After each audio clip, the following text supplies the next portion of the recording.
ನಮಸ್ಕಾರ. ಕನ್ನಡಪ್ರಭ.com ನ್ಯೂಸ್ ಬುಲೆಟಿನ್ಗೆ ಸ್ವಾಗತ. Camera person Kevin ಜೊತೆ ನಾನು ಶ್ರೀನಿವಾಸ್. ಇಂದಿನ ಪ್ರಮುಖ ಸುದ್ದಿಗಳು.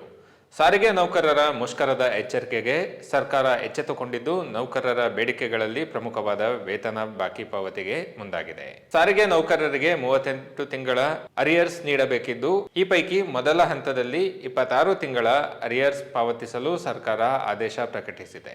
ಏಪ್ರಿಲ್ 2025ರಿಂದ ವೇತನ ಪರಿಷ್ಕರಣೆಗೂ ಒಪ್ಪಿಗೆ ಸೂಚಿಸಿದೆ. ಇನ್ನು ಪೂರ್ವ ನಿಗದಿಯಂತೆಯೇ ಸಾರಿಗೆ ನಿಗಮಗಳ ನೌಕರರು ಇಂದು ಗುರುವಾರ ಬೆಂಗಳೂರು ಚಲೋ ಬೃಹತ್ ಪ್ರತಿಭಟನೆ ನಡೆಸಿ ಬೇಡಿಕೆ ಈಡೇರಿಕೆಗೆ ಒತ್ತಾಯಿಸಿದರು.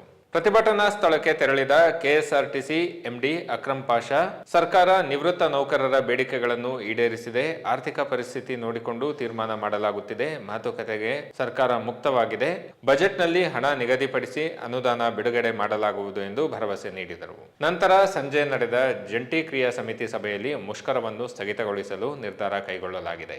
ಸರ್ಕಾರ ಬಜೆಟ್ ಸಭೆ ಕರೆದಿದ್ದು, ಅಲ್ಲಿ ವೇತನ ಹೆಚ್ಚಳ ಮತ್ತು ಬಾಕಿ ಬಗ್ಗೆ ನಿರ್ಧಾರ ತೆಗೆದುಕೊಳ್ಳಲಾಗುತ್ತದೆ. ಆ ನಿರ್ಧಾರದ ಬಳಿಕ ಮುಂದಿನ ತೀರ್ಮಾನ ಕೈಗೊಳ್ಳಲಾಗುವುದು ಎಂದು ಸಮಿತಿ ಹೇಳಿದೆ.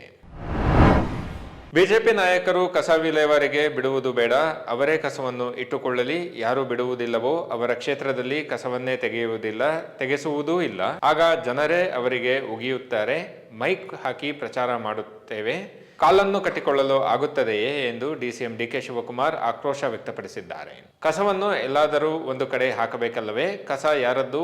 ಅದು ಜನರ ಕಸ. ಮೊದಲಿನಿಂದಲೂ ಹೇಗೆ ಸಂಪ್ರದಾಯವಿತ್ತೋ ಅದೇ ರೀತಿ ಮಾಡಿಕೊಂಡು ಬರುತ್ತಿದ್ದೇವೆ. ಬಿಜೆಪಿ ಹಾಗೂ ನಮ್ಮ ಸಮಯದಲ್ಲಿ ತೀರ್ಮಾನ ಮಾಡಿದ್ದು ಇದೇ ರೀತಿ ಎಂದರು. ಮಹದೇವಪುರದಲ್ಲಿ ಕಸ ವಿಲೇವಾರಿ ನಿಲ್ಲಿಸಲಾಗಿದೆ. ನಾವು ಸಹ ಅಲ್ಲಿ 3 ದಿನ ಕಸ ತೆಗೆಯಬೇಡಿ ಎಂದರೆ ಏನಾಗಬಹುದು ಎಂದರು. ಕಸ ವಿಲೇವಾರಿಗೆ 4 ಕಡೆ ಜಮೀನುಗಳನ್ನು ನೋಡಿದ್ದೆವು. ಭೂಮಿ ಸಮಸ್ಯೆ ಬಂದ ಕಾರಣಕ್ಕೆ 2 ಕಡೆ ಅಂತಿಮ ಮಾಡಿದ್ದೇವೆ. ಟೆಂಡರ್ ಕೂಡ ಕರೆಯಲಾಗಿದೆ. ನಮ್ಮ ಕೆಲಸವನ್ನು ನಾವು ಮಾಡುತ್ತಿದ್ದೇವೆ ಎಂದು ಶಿವಕುಮಾರ್ ಹೇಳಿದ್ದಾರೆ. 100 ದಿನಗಳ ಬಳಿಕ ಬಂಡೀಪುರ ಮತ್ತು ನಾಗರಹೊಳೆ ಹುಲಿ ಸಂರಕ್ಷಿತ ಅರಣ್ಯ ಪ್ರದೇಶಗಳಲ್ಲಿ ಸಫಾರಿಯನ್ನು ಪುನರಾರಂಭಿಸಲು ರಾಜ್ಯ ಸರ್ಕಾರ ತೀರ್ಮಾನಿಸಿದೆ. ಸಫಾರಿ ಪುನರಾರಂಭಿಸಲು ಅರಣ್ಯ ಸಚಿವ ಈಶ್ವರ್ ಖಂಡ್ರೆ ಅನುಮೋದನೆ ನೀಡಿದ್ದು, ಇನ್ನು 2 ದಿನಗಳಲ್ಲಿ ಸಫಾರಿ ಆರಂಭವಾಗಲಿದೆ. ಮಾನವ ವನ್ಯಜೀವಿ ಸಂಘರ್ಷ ಹೆಚ್ಚಾದ ಹಿನ್ನೆಲೆಯಲ್ಲಿ ಸಿಬ್ಬಂದಿ ಮತ್ತು ವಾಹನ ದುರುಪಯೋಗ ತಡೆಗಟ್ಟಲು ಹಾಗೂ ಇತರ ಮಹತ್ವದ ಅರಣ್ಯ ಕಾರ್ಯಗಳಿಗೆ ಒತ್ತು ನೀಡಲು ನವೆಂಬರ್ 7ರಿಂದ ಸಫಾರಿ ಸೇವೆಗಳನ್ನು ಸ್ಥಗಿತಗೊಳಿಸಲಾಗಿತ್ತು. ಬೆಂಗಳೂರು ವಲಯ ಘಟಕದ ಮಾದಕ ದ್ರವ್ಯ ನಿಯಂತ್ರಣ ಬ್ಯೂರೋ ಅಧಿಕಾರಿಗಳು ಫೆಬ್ರವರಿ 17ರಂದು ಬೆಳಗ್ಗೆ ಕೆಂಪೇಗೌಡ ಅಂತಾರಾಷ್ಟ್ರೀಯ ವಿಮಾನ ನಿಲ್ದಾಣದಲ್ಲಿ ಬ್ರೆಜಿಲ್ ಪ್ರಜೆಯೊಬ್ಬನನ್ನು ಬಂಧಿಸಿದ್ದು, ಆರೋಪಿ ಬಳಿ ಇದ್ದ 23.88 ಕೋಟಿ ರೂಪಾಯಿ ಮೌಲ್ಯದ 4.77 ಕೆಜಿ ಕೊಕೇನ್ ಅನ್ನು ವಶಪಡಿಸಿಕೊಂಡಿದ್ದಾರೆ. ಬಂಧಿತ ಆರೋಪಿ ಸಾವೋ ಪಾಲೋದಿಂದ ಕತಾರ್ನ ದೋಹಾಗೆ ಪ್ರಯಾಣಿಸಿದ್ದರು ಮತ್ತು ನಂತರ ದೋಹಾದಿಂದ ಬೆಂಗಳೂರಿಗೆ ವಿಮಾನ ಹತ್ತಿದ್ದ. ಆರೋಪಿ ಚೆಕ್ ಇನ್ ಮಾಡಿದ ಪದಾರ್ಥಗಳನ್ನು ಪರಿಶೀಲಿಸುವಾಗ ಅಧಿಕಾರಿಗಳು 4 ಕೈಚೀಲಗಳನ್ನು ವಶಪಡಿಸಿಕೊಂಡಿದ್ದು, ಅದರಲ್ಲಿ ಕೊಕೇನ್ ಅನ್ನು ಪತ್ತೆ ಹಚ್ಚಿದ್ದಾರೆ ಎಂದು ಬೆಂಗಳೂರು ಎನ್ಸಿಬಿ ಅಧಿಕೃತ ಪ್ರಕಟಣೆಯಲ್ಲಿ ತಿಳಿಸಿದೆ.